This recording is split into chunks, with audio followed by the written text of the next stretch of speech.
On dit que l'argent n'a pas d'odeur. Celui-ci sentait l'undolé et les larmes des mères. À Paris, Jean et ses frères d'exil ont réinventé les tontines. Chaque mois, ils mettaient de côté une partie de leur salaire.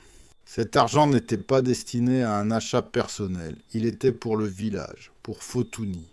Les mandats traversèrent l'océan. Ils payaient les frais de scolarité du neveu brillant mais sans moyens. Ils achetaient une motopompe pour les agriculteurs de Banquop. Ils finançaient la rénovation du toit de l'école de Tissot. Chaque envoi était une promesse tenue. À Fotouni, l'argent de la diaspora construisait des maisons en dur, soignait les malades, permettait l'achat d'engrais. Ce n'était pas de la charité, c'était une forme de présence à distance.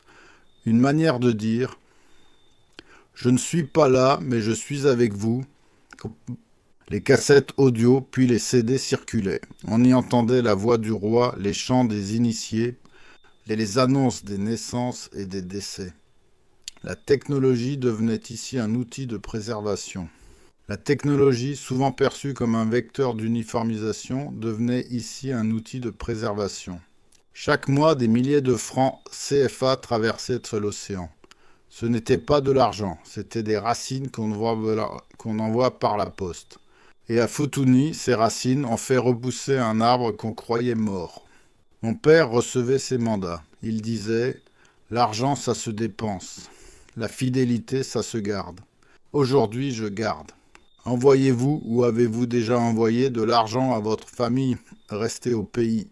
Racontez-moi ce que cet argent a permis de construire. Une école, un toit, un sourire.